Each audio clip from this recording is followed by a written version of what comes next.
হুঁ, আজ্ঞা আমাকে চিনতে লাইরেছেন? সাপ দিয়া গায়ের ভুজুং মাঝি বাবু, শুনেন নাই? সেই টারে টারে লাল পাগড়ি গা ঘিরে নিল, ঘর লুটল, জান লুটল, বিটির ধম্ম লুটে নিল পৌষের দিনে।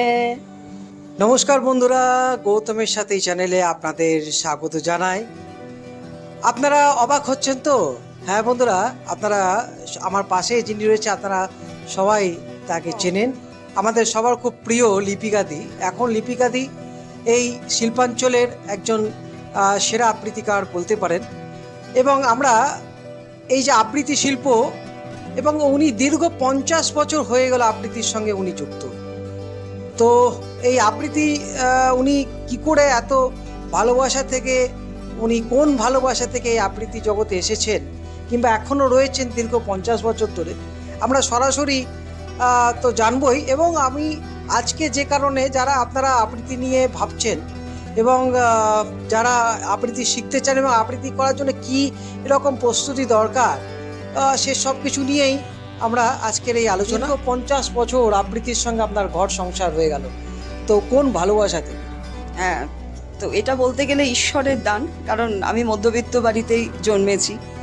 আর সেই সময় চর্চা তো হয়তো, কিন্তু আমরা জানতাম না। তো কাকতালীয়ভাবে আমি যে স্কুলে পড়তাম, সেই স্কুলে আমাদের মাস্টারমশাইয়ের নাম করতেই হয়। তো নতুন স্যার বলতাম, টিউটোরিয়াল ক্লাস রাখতেন, মানে এক্সট্রা। কেউ নাচ, কেউ গান, কেউ কবিতা, আর কেউ অঙ্কন, আঁকা।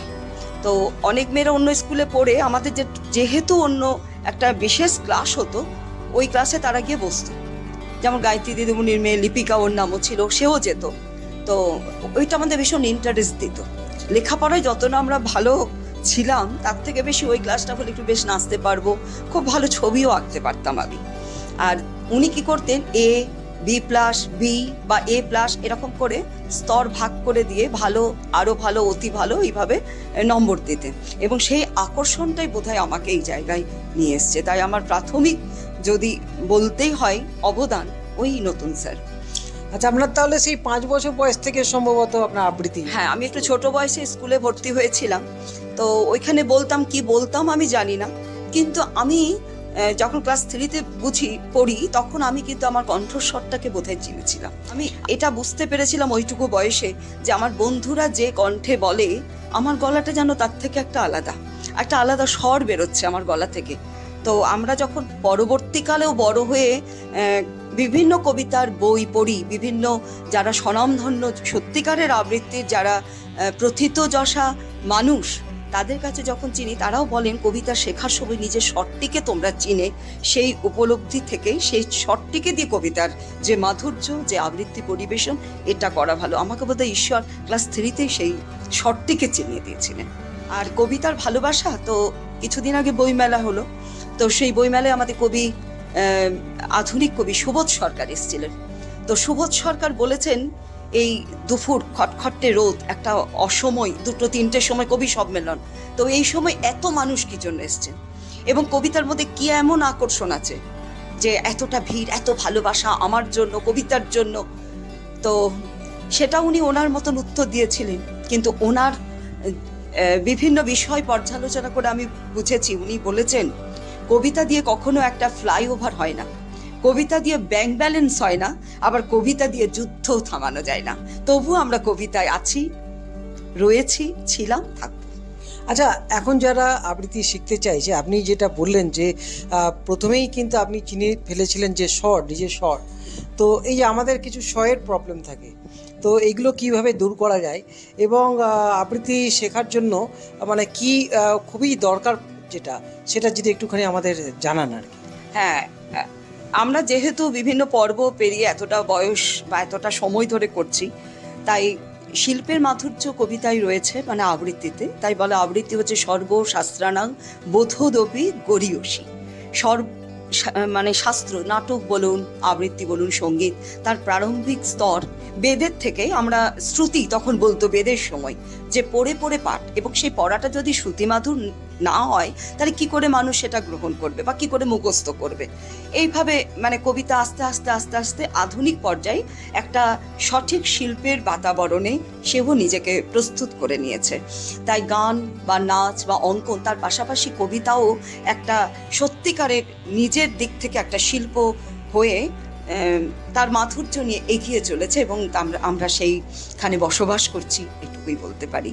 আর তার যে প্রারম্ভিক শিক্ষা, আমরা তো ওই রানীগঞ্জ, যেখানে দামোদরের এপার ওপার, বলতে দ্বিধা নেই, বলছি যে এখানে আঞ্চলিক দোষে দুষ্ট আমাদের ভীষণ ভাষা।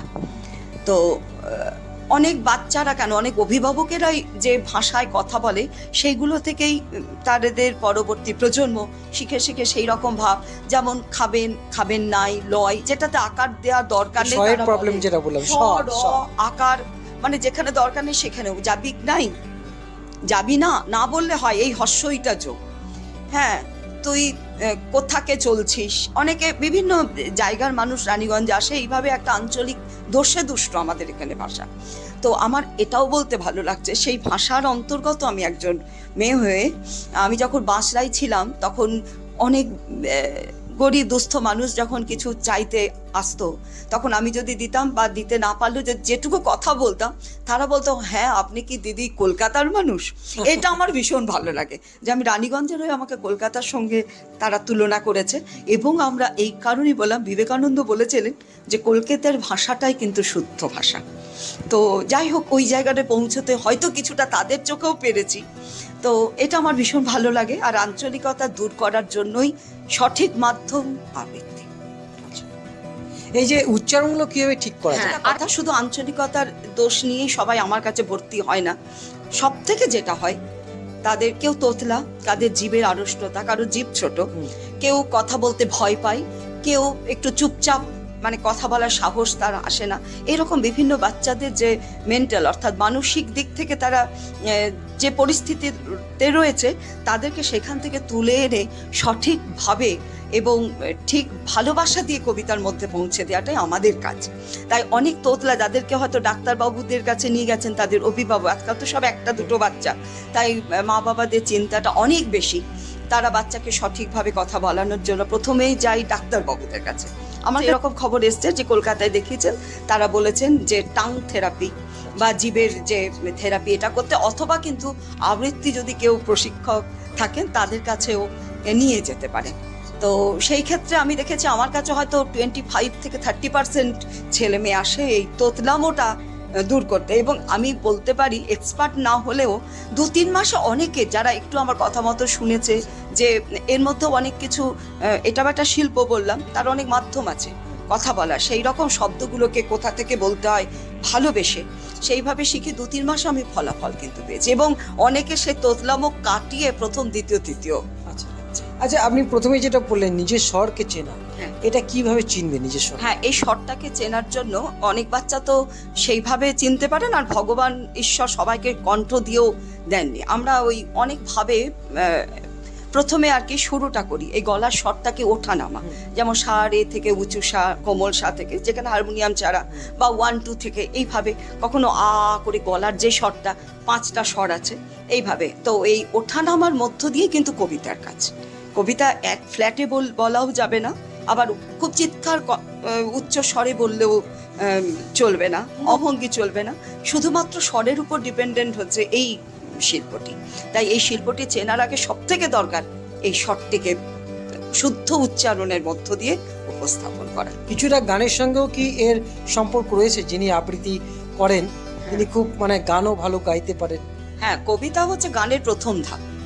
প্রথমে যখন বাচ্চারা সারেগামা করে, সে তো আর সুরে সুরে ওই সারেগামা করে না, সা রে করতে করতে কবিতাতেও আমরা ওই পর্যায়ে শেখাই।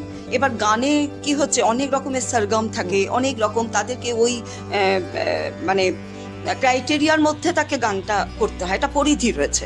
কিন্তু কবিতাতে আমাদের এখন পরিধিটা বাড়ছে দিনকে দিন, আগেই তো বলেছি। তো আমাকে সেই দিকটা করতে হয়, কোন কবিতা একটা লেখা রয়েছে কবির, তিনি কি বলতে চেয়েছেন সেই ভাবটা বুঝে ওঠা নামা।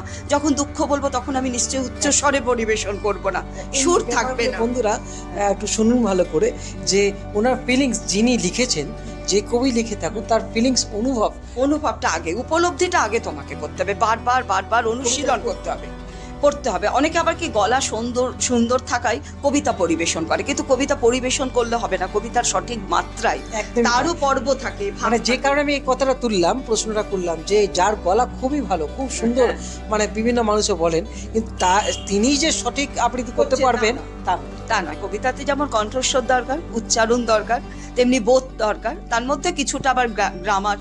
আমরা বিশেষভাবে হয়তো অতটা বাংলায় যে অনার্সের যে সিলেবাস সেটা পারবো না, তবু ছন্দ জ্ঞান।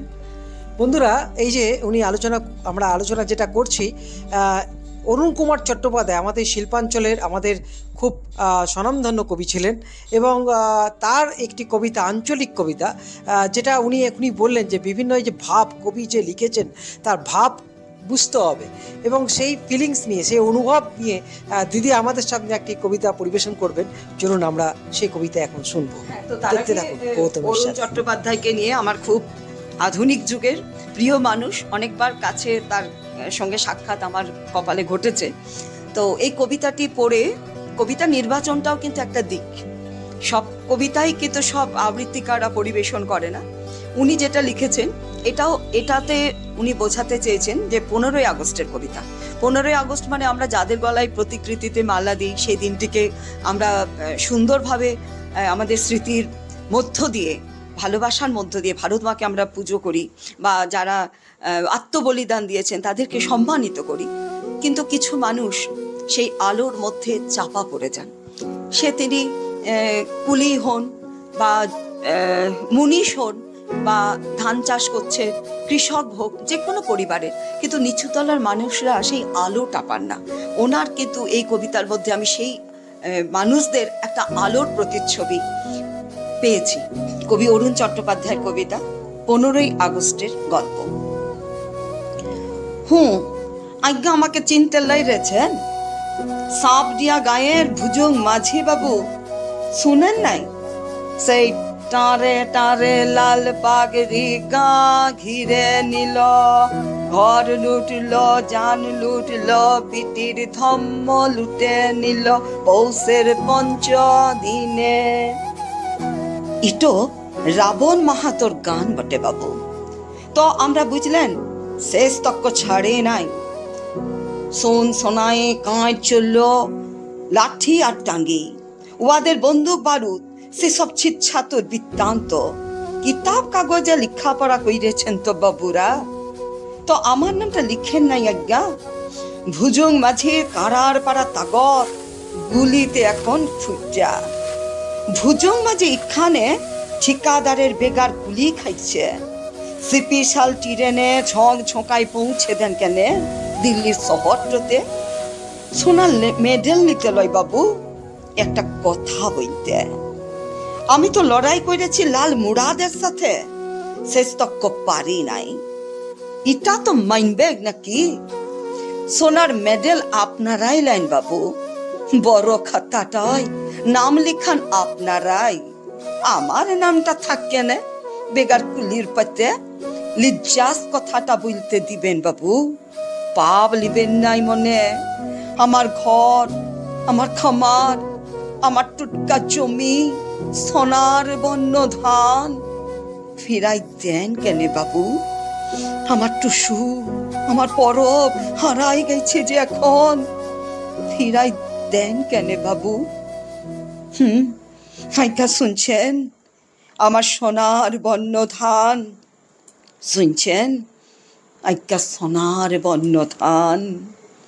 টারে টারে লাল পাগড়ি গা ঘিরে নিল, ঘর লুটল, জান লুটল, বেটের ধম্ম লুটে নিল পৌষের 5 দিনে, পৌষের 5 দিনে। ধন্যবাদ জানাই দিদি, আপনি এতক্ষণ সময় দিলেন আপনারা ব্যস্ততার মধ্যে। আপনি ভালো থাকুন, সুস্থ থাকুন। না, সবাইকেই বলবো যে বাচ্চারা আসুক আবৃত্তি নিয়ে। আবৃত্তি শুধুমাত্র একটা শিল্প নয়, আবৃত্তি মুখস্থ যেটা করি, স্মৃতিগ্রাহ্য করি, সেটা আবৃত্তি হয়, নাহলে তার আগে পাঠ। তো এইটা করলে আমার মনে হয় আমাদের মাথার যে স্মরণ শক্তি, সেটাকে বাড়ানোর একটা কৌশল এই আবৃত্তি। দ্বিতীয় কথা উচ্চারণ, তৃতীয় কথা আজকাল ইংলিশ মিডিয়ামে বাচ্চারা বেশি পড়াশোনা করছে, তো বাংলা থাকুক বাংলার মধ্যে, বাংলার জয়যাত্রা বাঁচুক আবৃত্তির হাত ধরে, আর বাংলা ভাষা বাঁচুক কবিতার হাত ধরে। তাই বাংলাকে বাঁচাতে গেলে কবিতা আবৃত্তি যথার্থ মাধ্যম। তাই সবাই ভালো থাকুন, কবিতা শুনুন, আবৃত্তিকেও ভালোবাসুন। ভালো থাকুন সবাই। আজকের মতো অনুষ্ঠান এখানে শেষ করছি।